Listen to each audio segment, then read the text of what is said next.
Hey everyone, Bill Inman here. I'm excited to have an interview with Nandini Swaminathan today. She is somebody I've been working with for the past 3 or 4 months. And many of you know that I advise AI companies. It's a really rewarding thing to help companies grow. But another thing that I really love to do and hope to do more of is to help young entrepreneurs or even young students and engineers in the industry kind of find their path in their career and just give them guidance as best I can along the way. And when I met Nandini a few months ago, she came recommended. She has a good family friend, first of all, a gentleman named Frank Diana, who's a well-known futurist and content creator and works as a managing director and futurist at Tata Consulting Services. So first of all, great contact, family friend. So when he asked me to talk to Nandini and see if I could help her with her career, we started a series of calls, and I was really impressed by Nandini, not only her ability to listen and understand, but also to put things into action. So the goal of this conversation today is to share with you Nandini's journey and fortunately to give you a preview to quote unquote the end of the movie, her finding a job.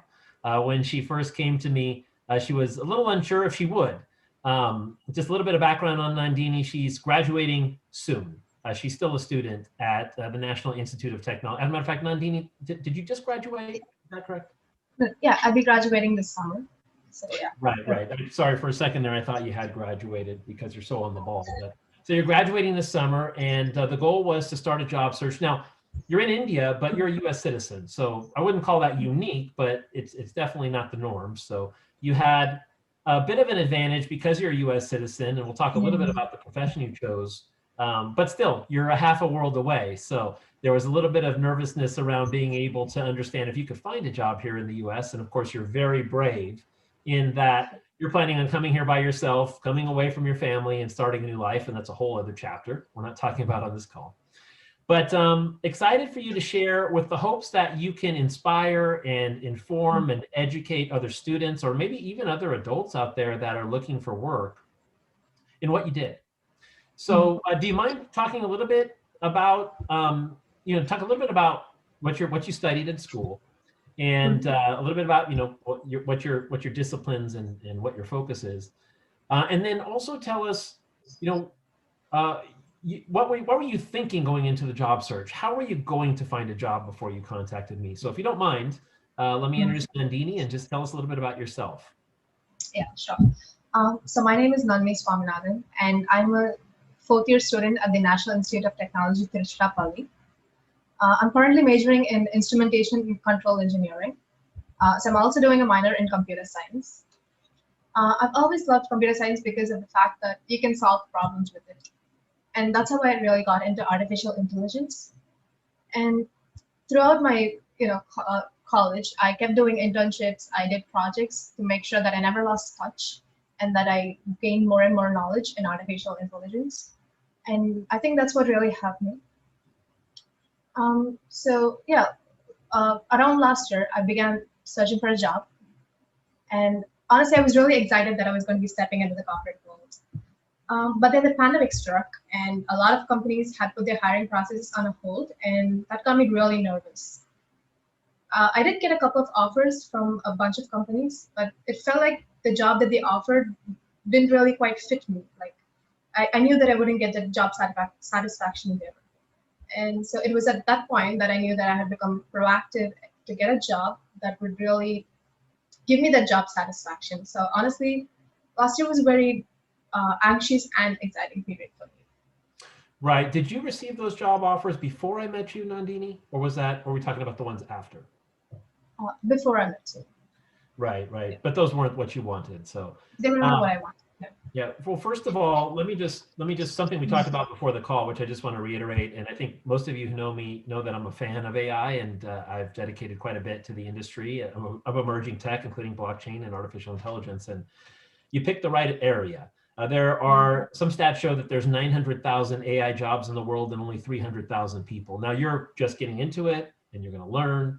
And fortunately, a company, and you can tell a little bit about the company later on this call, is going to educate you and actually bring you out here to the US. But what a great area. You picked a great area in artificial intelligence. So when I first met you, you did have those offers, but you still wanted to find the right thing for you. And we really, I focused you, and I find this to be extremely important.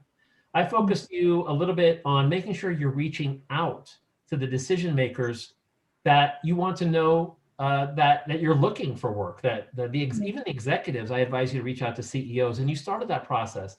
Additionally, we talked about creating content to show people, and you already were doing it a little bit. You're very involved in school and several different organizations there.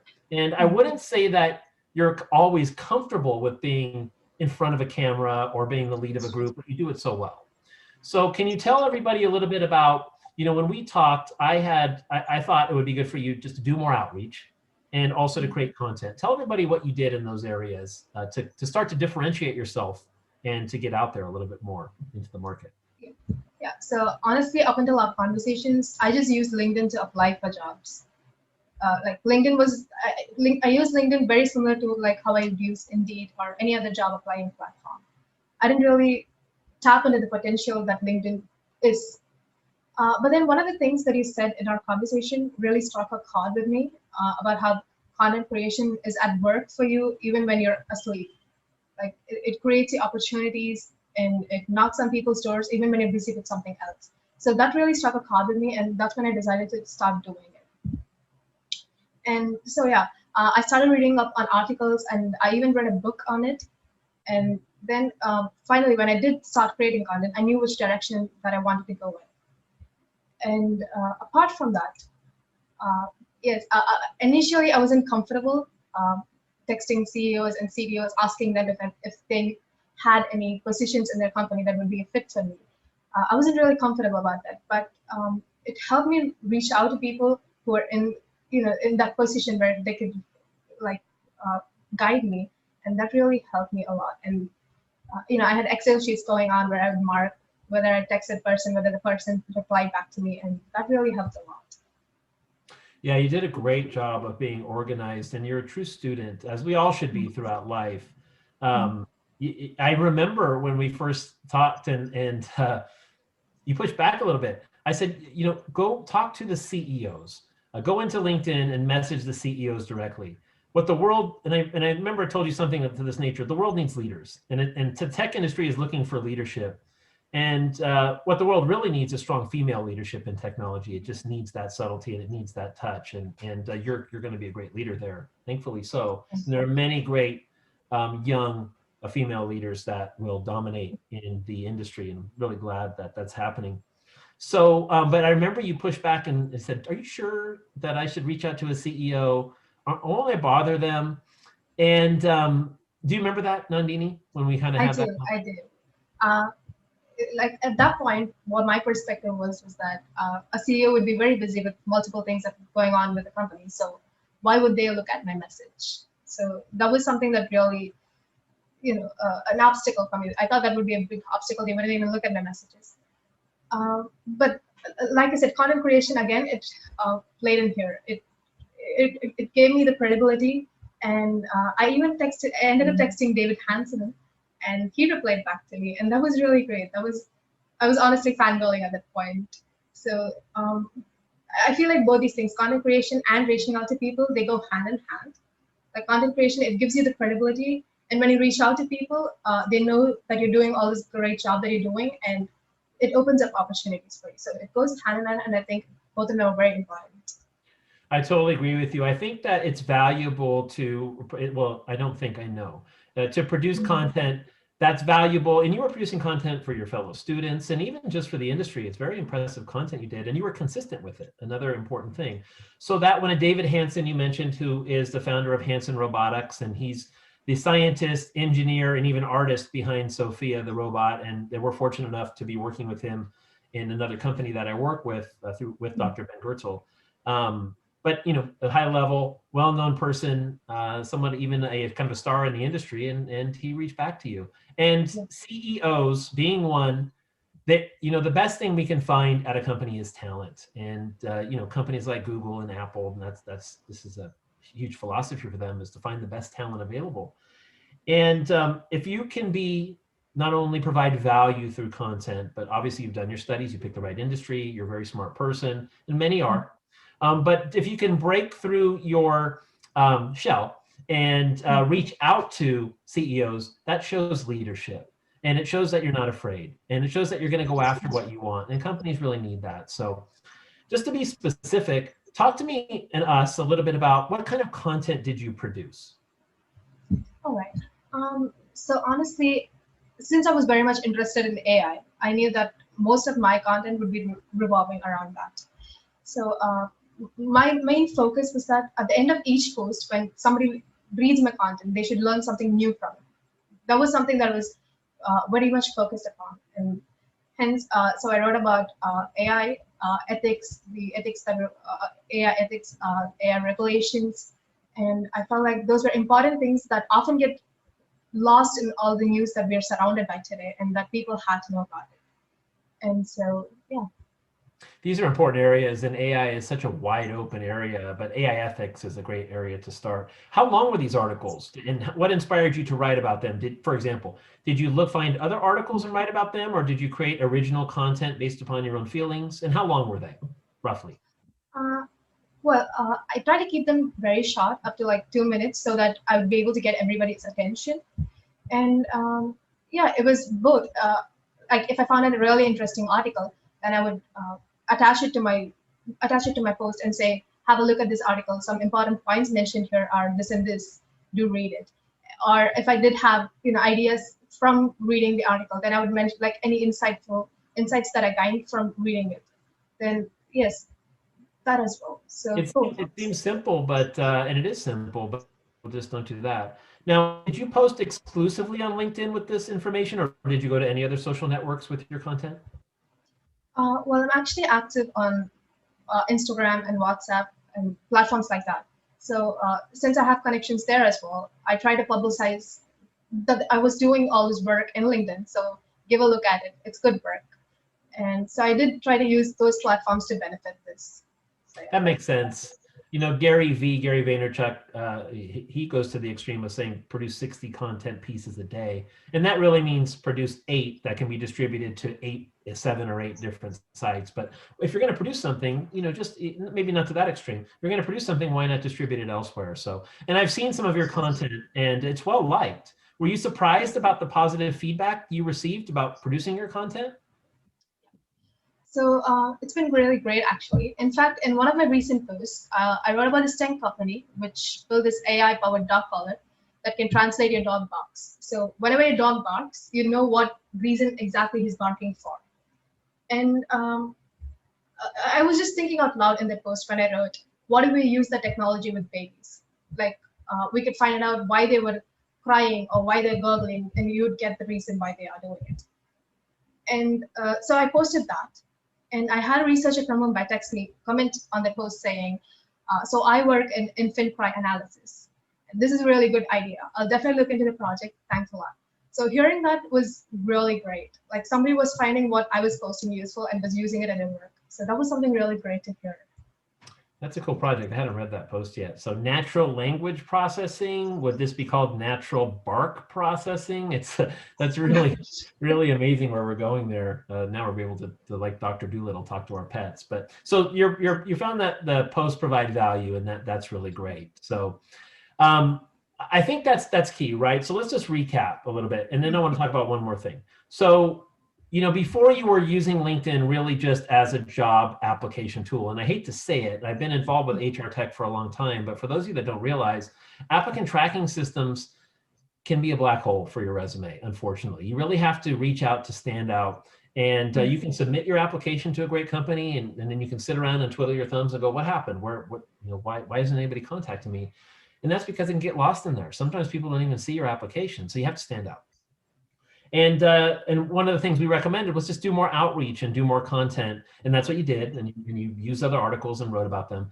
Now you talked a little bit about a list that you kept. So when you were reaching out to companies, we talked a little bit about this, and I recommended your own little mini CRM, customer relationship management it's called, and you used a spreadsheet. What did you track in the spreadsheet with your outreach? Yeah. So I think I reached out around 400, 500 CEOs. And so from each company, I would list down people that I have reached out, potential people that I can reach out to and that I've reached out to. So when I first texted them, are there anybody else in the company that I can text? What have they replied? Did they look at my messages? Did they reply properly? Is there somebody else that I can reach out to? So these were a few things that I tracked on the spreadsheet. Well, thanks for saying that number. 400, 500 is a fair amount. And just so that that was over the series of like 3 months, right? So you were consistent about, maybe 100 or more a month reaching out to. What kind of, roughly, what kind of response did you get to the 400? Was there 10, 50, 100? How many people responded to you? Well, a lot of them accepted my connection request, but very few. I think around 15 or 20 of them replied back saying, why don't you look at our website and or why don't you connect with this person and continue this conversation forward? So I think it was roughly around 20 people. Yeah. Right. So about 5% or so responded, but I'm sure each one, and you talked about David Hansen before, the founder of Hansen Robotics, each one built your confidence up a little bit more, and that was good. And you never know when the CEO is going to be like, thank you for reaching out, but it was great work. So thank you so much for this, Nandini. I hope it's inspiring those of you that are watching and your students, and no matter what profession you're in. It's important that we get the degree, and it's important that we work hard, but it's also important that we provide value to the world and let people know who we are. Outreach and content, even on an individual level. And there's so much that you have to say in your profession. It doesn't have to be AI. AI is a great place to be. Blockchain is a great place to be. VR, AR, robotics, great place to be because these are growing industries. But no matter what industry you're in, you really can excel and bring yourself forward, and so more people know who you are with outreach and content. So Nandini, I thank you so much for this time. I like to say I'm proud of you, but I'm proud to work with you. It was obvious from the start that you were going to be a great listener and that you're a leader. So the fact that you're amplifying that makes me proud to work with you in this way, and I hope that you and I and others can help pay it forward and share this message with them. So great job, Nandini. Congratulations. Let's wrap it up with this. Yeah, yes, go ahead. I'm sorry. No, thank you so much. You've been a great mentor, honestly. Thank you so much for everything that you've done. Thank you. Oh, you deserve it. Let's wrap this up by telling people you got a job, right? You ended up getting multiple offers. Talk a little bit. This will be the last part of it, and it's kind of the finale. Tell us about the offers you got, and if you can say the company, great. If not, that's not a problem. Just tell a little bit about what the company is. But what happened? How did this all end up? Yeah. So as I started reaching out to people and putting up content, I actually had companies and startup CEOs message me saying, so we saw your profile, we saw your content. I think our interests are aligned. Why don't you take a look at a project? Maybe we have something that interests you. And so I started getting a lot of messages like that, and that was really great. But side by side, I was also still applying for jobs, and I was trying to see if I could get any, going through the interview process and everything. And I did get a job. I got a job in San Francisco as an IoT engineer. So that was really great at this MNC. And honestly, it felt like everything that I was working towards finally came true. So yeah. Fantastic that the content started to yield dividends for you. People started reaching out to you saying they were reading your stuff. And again, recruiters and executives are looking for that. Well, it's going to be an amazing journey. I know that your family and especially your dad is going to miss you as you go to San Francisco. And I'm super excited to find out, how this journey goes for you. And of course, I'm always here for you. And for those of you that are watching, if I can help in any way, please let me know. I'm so glad that you found an IoT Internet of Things company that you can be proud to work in, that you're interested in. You're going to do amazing. It's a well-known company, by the way. So Nandini, thank you again for the time, and look forward to catching up with you in the coming months and years as you make your way to the US and excel in the industry. Definitely. Thanks a lot for everything, Mr. Inman. Thank you. You're welcome. And Bill is fine, but thank you for that. Thank you. Take care, everybody. Thank you for watching.